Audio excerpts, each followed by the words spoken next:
Welcome to Breaking the Silence of Design, a bi-monthly podcast designed to discuss the issues of justice, equity, diversity, and inclusion in the built environment. My name is Karen Compton, and I am your co-host and founder of principal of A3K Consulting. And I'm Gabrielle Bullock, and Director of Global Diversity for Perkins and co-host on this challenging journey. So today we have some challenging questions. So let's get to those. Let's just get to them. And talk through them. So the first one, I believe this was an intern. Well, I observed and overheard racist commentary between two principals in a restroom. Okay. I clearly saw them and heard what they were saying. I never reported the behavior. Should I have? I've been hired by that firm post-graduation and the two employees are still there. Can I, should I do anything about it? And I believe she was, I don't know if it's a she or he, this person was an intern. It sounds like it was an intern. First. So I guess my perspective would be if you were newly hired and it was a consideration for you, in other words, you're just thinking about whether or not you should even take the position. If you've already seen and observed racist behavior, I would question whether or not that's actually the place for you. And if it wasn't previously reported, and those individuals are still there and they're still principal level, clearly in places of power and authority, you have to wonder how much of that is part of the culture and whether or not that actually is a good fit. So from my perspective, I would probably look at it more as a moment to decide, is this really a place for me? Or is it not? That's just kind of my first. Yeah. And my answer to this has changed a few times that I've read it. And looking at it now, I would say that this person should find a way to share with HR or the leading person, senior person in the organization, because it's likely that it's going to plague them and it's going to be in the back of their mind, and that can be unhealthy. Yeah. Right. So I would find a way to approach it. I think that's a really good place to start. I think human resources, at least, or even some of in many firms now, justice, equity, diversity, inclusion task forces might actually be another place to be able to go and say, hey, I've seen or observed this as an issue. How are we handling this as a firm? And that also might be another good place to start. Good point, because maybe that organization has an EDI program now, and there's a safe place for conversations. Space. Yeah.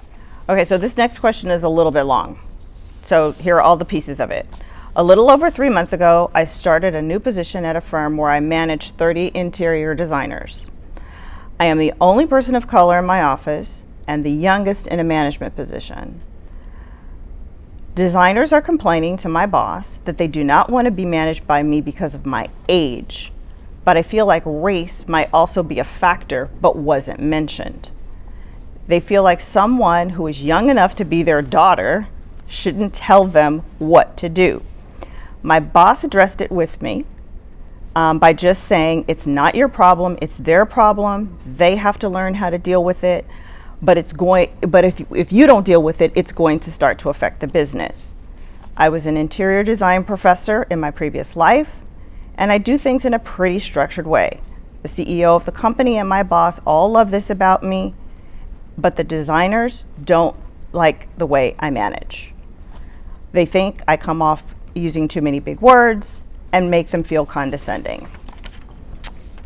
So the question is, I need some advice on how to maintain positive feedback, and I'm not exactly sure how to approach this because I don't want to dumb myself down.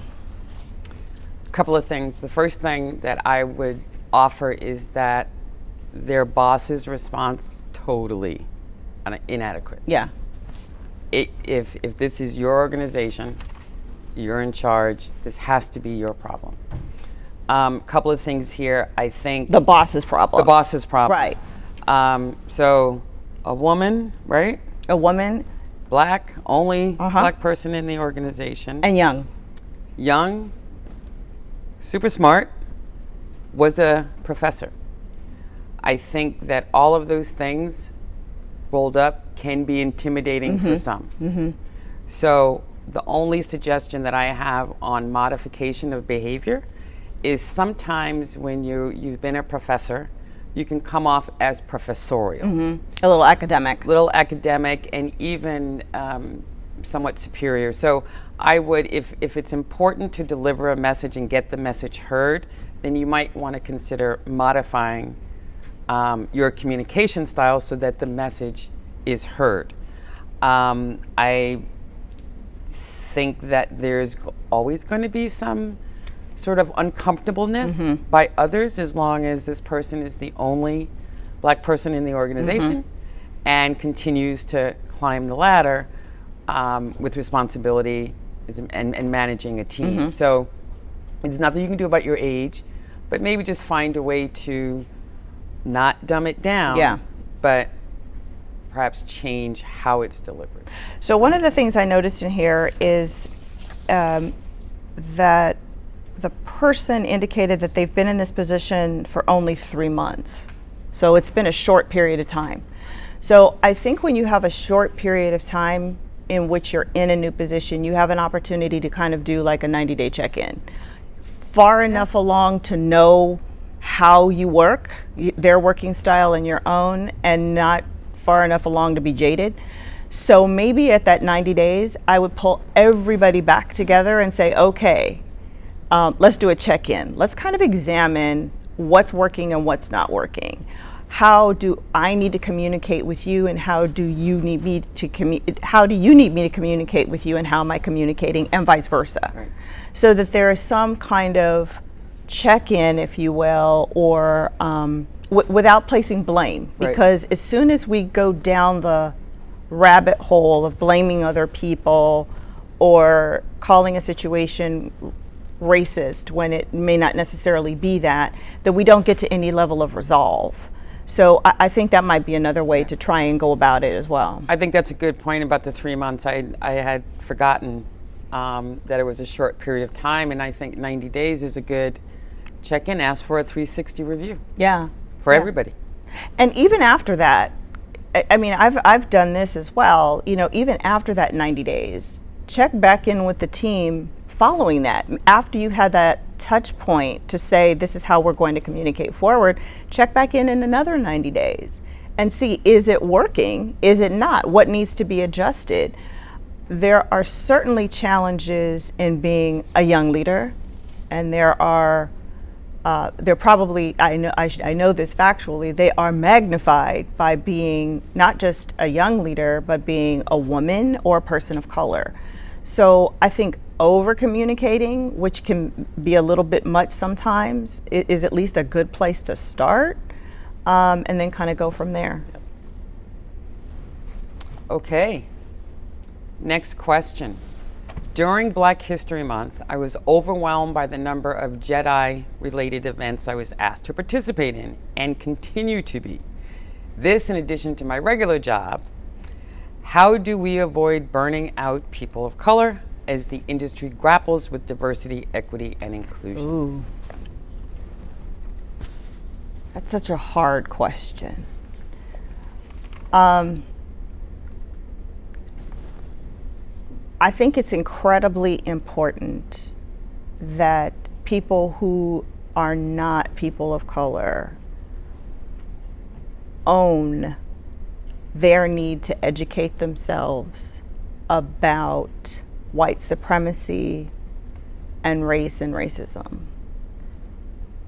By overburdening individuals, people of color who already have day jobs and are trying their best to do their day job, by overburdening them and getting them to educate you or groups of people, it really truly does burn them out. So I would say first and foremost, I think there needs to be a much better set of boundaries around each person educating themselves first.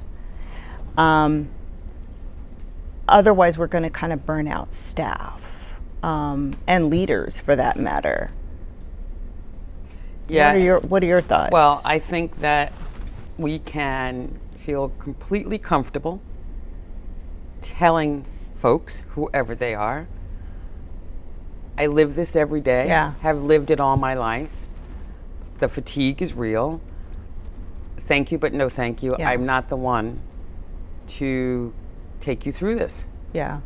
Right? And that can be to personal friends who are struggling with this. It can be to an employer. It could be to colleagues. We should not burden the people of color who have lived this experience with the burden of bringing everybody along. So educating. Yeah. I'm fatigued. Yeah. Yeah. I think the other thing that people need to be aware of is if you have a genuine request as it relates to EDI, I think most people of color are willing to be responsive and supportive if you ask far enough in advance. I don't know about you and what you personally experienced, but I recall people calling at the last minute and saying, hey, I'm going to do something tomorrow or next week, as if there was nothing else that I was doing. And I'm like, would you have done that to another colleague? Right. And the question was probably not. So I think there has to be some respect and acknowledgement of other people's schedule. I also think that the uncomfortable conversations that firms and organizations are having, that when in these conversations, the white colleagues are looking to the black and brown colleagues to share their personal experiences right off the bat. Yeah. When it would be a lot more comfortable for us if the silence was broken. Yeah. And that and it's not always a town hall. Would be as vulnerable. Yeah. Right? As opposed to us starting the conversation. I think that's true. I think that level of vulnerability has to exist on both sides of the conversation, not just on one. Right. So I think this is our last question. What have you learned after the first season of doing the show? I've learned, I didn't think there'd be a season 2. Yeah. I think we naively sat here to a certain extent a year ago and said, okay, well, we don't think we'll have to do this again. I think we both believed in that moment that the murder of George Floyd would precipitate a natural progression of conversation, and we wouldn't be sitting here a year later. Yeah. So I think moving forward, I've realized that this conversation's going to continue. Yeah.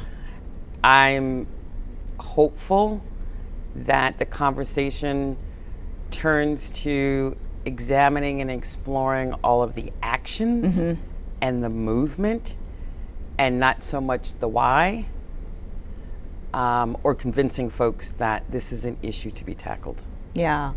I think the thing that I've learned most, and we've had this conversation, is that collectively in all the discussions that at least I've heard people have had about race and racism, there has been a monolithic treatment of black people and brown people. All Latinx are the same. All API are the same. All black people are the same. And there couldn't be anything further from the truth. And one of the things that I've really truly learned that we have to begin to do in the profession is to stop treating people as an acronym, which dehumanizes them, which takes away the ability to see their experience as a Korean American or a Pan-African American or a Caribbean American or whatever or whatever it happens to be. So I think that's incredibly important, and to really begin to truly listen to what an individual's perspective is and not treat them as this kind of monolith. There's been so much, it's been like drinking out of a fire hydrant. Yeah. Right? We need goggles. I need goggles. Yeah, I'm battered and wet, and I'm still thirsty, like drinking out of a fire hose. On that note, we have come to the end of our time. And as we and industry grapple with the issues of race and racism within our profession, it is clear that the questions and issues will continue to be challenging. So thank you all for your questions. This is the place to ask and answer. So we look forward to more of those questions in the future. I want to thank our founding partner, IBI Group, DLR Group for hosting us, and co-architects SOM and Steinberg Hart for their investment and their commitment to the development of an equitable profession. And I want to thank the followers and our subscribers for joining us on this journey. I hope that you will join us at breakingthesilenceofdesign.com. Follow us on YouTube, Instagram, and all of your social media platforms. Thank you. Thank you.